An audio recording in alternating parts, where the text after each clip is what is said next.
¿Cómo están, amigos? Otra vez por aquí. Ya hace mucho tiempo que no subo algún video, creo que un año ya, un poco más de un año creo. Y no, bueno, pues me he dado el tiempo porque he estado trabajando, ocupado, cosas de adulto que no me gustan para nada. Entonces, me he dado el tiempo de poder estudiar un poco sobre este tema, el que vamos a hablar el día de hoy. He tenido la oportunidad de conversar con profesionales sobre el tema también en algunos trabajos, en conversaciones cotidianas. Y pues me llamó bastante la atención porque es un tema muy importante, realmente muy importante, que se debe tomar con la seriedad y que muchas veces no la tenemos muy consciente, pero si nos ponemos a leer un poco, a investigar un poco sobre la información, podemos ver que en nuestro país realmente es un problema muy serio, no solamente en nuestro país, sino en el resto del mundo. Durante todo este video vamos a conocer un poco de historia, un poco de casos reales, realmente decepcionantes que han habido a lo largo del mundo.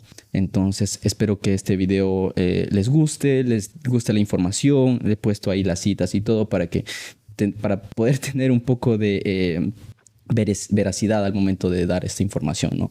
Entonces los dejo con el video, espero que les guste, dale like, suscríbete, compártelo, dale like desde ahora.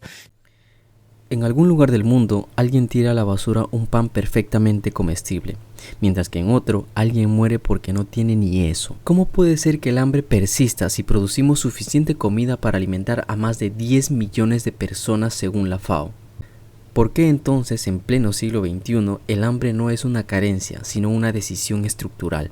No hablamos de la escasez natural, tampoco de una escasez artificial, diseñada o mantenida, porque el hambre hoy no se produce por la falta de comida, sino por el acceso desigual a ella. El ODS 2 de las Naciones Unidas, Hambre Cero, propone erradicar el hambre para el 2030. Pero, ¿qué significa erradicar el hambre? ¿Es solo una meta técnica o es una demanda ética que cuestiona las bases mismas del sistema económico global? Así que durante este video vamos a escarbar las verdaderas razones de este problema, porque donde hay hambre hay política, donde hay política hay políticos, y si hay políticos no hay que ser muy listos para deducir de que veremos al dinero, al mercado y al problema de los estómagos vacíos. El Objetivo de Desarrollo Sostenible número 2, también llamado Hambre Cero, no es simplemente una invitación a alimentar al hambriento, es una declaración a exponer la mayor de las hipocresías, el hambre en un mundo de sobras. Según el informe de SOFI en 2023, más de 735 millones de personas pasaron hambre en el 2022. Eso es el 9.2% de la población mundial. Y sin embargo, la humanidad produce alimentos suficientes para alimentar a casi el doble de personas. Pero aquí la ecuación no es tan simple. La comida no se distribuye por la necesidad, se distribuye por poder adquisitivo. Es decir, no se trata de quién tiene más hambre, sino de quién puede pagar más. Jean-Jacques Rousseau decía que el primer hombre que al cercar un terreno dijo «esto es mío» fue el verdadero fundador de la sociedad civil, y quizá también fue el primer autor del hambre moderno, porque donde hay propiedad privada absoluta, siempre hay alguien excluido del acceso a lo común. Pero bueno, no solo miremos la historia. Hoy, más del 30% de todos los alimentos producidos en el mundo se desperdician. Frutas perfectas que no cumplen con los estándares estéticos de los supermercados, panes que no se vendieron a tiempo, carnes que viajaron miles de kilómetros para terminar en un basurero. Mientras tanto, en Somalia, Haití, Yemen y muchas comunidades rurales de nuestro país, la desnutrición infantil alcanza cifras que nos haría llorar si no estuviéramos tan anestesiados por las pantallas. Esto no es solo un problema económico, es un problema ético, político y hasta existencial. Porque sí podemos alimentar a todos, pero elegimos no hacerlo.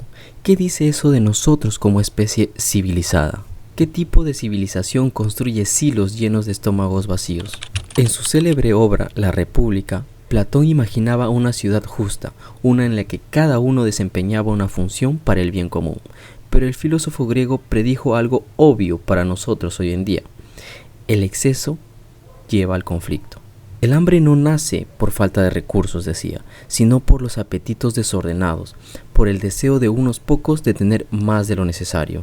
Siglos más tarde, Amartya Sen, Premio Nobel de Economía, lo demostraría empíricamente en su libro Poverty and Famines, Pobreza y Hambrunas, diciendo: las hambrunas no ocurren porque falte comida, sino porque la gente no tiene medios para acceder a ella. Su estudio más emblemático fue sobre la gran hambruna en Bengala, India, en 1943, donde murieron más de 3 millones de personas, mientras se seguían exportando arroz fuera de la región. El problema no era la cosecha, era el mercado. Así, el hambre es menos una catástrofe natural y más una construcción política, económica y moral. Pero no solo Sen ha hablado de esto. El sociólogo Zygmunt Bauman afirmaba que vivimos en una modernidad líquida, donde la indiferencia se ha vuelto sistemática. En palabras suyas, el hambre ajena solo es insoportable cuando se vuelve visible. De lo contrario, la convertimos en un ruido de fondo. Y así vamos desplazando la culpa, normalizando lo anormal, ignorando que en el fondo el hambre es una pregunta ética, una pregunta sobre quién tiene derecho a vivir y quién debe esperar su turno o su tumba. ¿Qué produce el hambre? No es solo la ausencia de comida, sino la presencia de estructuras que impiden que llegue a quien la necesita. El ODS 2 propone erradicar el hambre para el 2030, lograr la seguridad alimentaria, mejorar la nutrición y promover la agricultura sostenible. Parece sencillo, ¿verdad? Pero la realidad es profundamente enredada. Más del 80% de las personas que pasan hambre en el mundo viven en zonas rurales y dependen de la agricultura para vivir. Y sin embargo, los modelos de producción agrícolas actuales están diseñados para exportar, más no para alimentar. En nuestro país, los mejores suelos están destinados al agronegocio, no al alimento. Soya para ganado europeo, palta para supermercados del norte, café gourmet. Mientras tanto, los agricultores locales dependen del maíz importado para sus alimentos. Y es aquí donde podemos asociar anteriormente con lo que nos dijo Zygmunt Bauman. La modernidad líquida es aquella donde nada permanece, ni siquiera la responsabilidad. Y quizá por eso nadie se siente culpable del hambre. El hambre está en otra parte, en otro país, en otra pantalla. Pero sí las hay responsables y por ende hay consecuencias. El cambio climático, por ejemplo, está estrechamente relacionado al hambre. Cuando aumenta o disminuye 1 grado, se reduce entre el 3 y el 7% el rendimiento de los cultivos esenciales como el trigo y el maíz. Entonces, ¿quién decide qué se cultiva, quién lo transporta y a qué precio se come? Porque cuando el alimento se convierte en mercancía, el hambre ya no es un accidente, es un producto secundario del mercado. Cuando eliges qué comer, ¿quién se queda sin comer? Puede parecer una pregunta un poco extrema, pero el filósofo Emmanuel Levinas nos recuerda que la verdadera ética comienza cuando reconocemos la cara del otro, es decir, el hambre de otro. Y cuando hablamos de esto, no solamente estamos hablando de pobreza, estamos hablando de cómo se organiza el mundo. ¿Por qué las naranjas que comemos viajaron 12 kilómetros mientras que los agricultores que las cosecharon no pueden permitirse una dieta digna? ¿Por qué 1/3 de todos los alimentos producidos en el mundo terminan en la basura mientras 735 millones de personas se quedan sin comer? El problema del hambre es también una cuestión de hábitos, de cultura, de política, de cada compra. Se debe también a cada voto que realizamos en nuestras elecciones. Y si el hambre persiste es porque ha sido normalizado, convertida en parte de ese paisaje al que ya estamos acostumbrados, como si fuera algo ya natural. Pero no lo es. Frantz Fanon dijo que cada generación, en su respectiva oscuridad, claro, debe descubrir su misión, cumplirla o traicionarla. Tal vez nuestra misión hoy en día sea algo sencilla. Nadie se acuesta con el estómago vacío, sabiendo que hay comida suficiente para todos. ¿Estamos dispuestos a cambiar lo necesario o preferimos seguir comiendo con los ojos cerrados? El ODS 2 o el hambre cero ya no se ve como una meta técnica, se ve como un espejo moral de cuánto avanza ese objetivo y de cuánto estamos avanzando como personas. No se trata solamente de aumentar la producción, de mejorar la cadena logística, sino también se trata de replantear nuestros principios que sostienen al mundo. ¿Para quién se cultiva? ¿Para qué se legisla? ¿Para quiénes se desperdicia? Uno de mis filósofos favoritos, Albert Camus, dijo que tal vez no podamos evitar ser gobernados por la injusticia, pero lo que sí podemos evitar es ser cómplices de ello. Y quizá nuestra simple tarea sea esa, negarse a la indiferencia, al consumo inconsistente, a la comodidad de decir que sea lo que Dios quiera.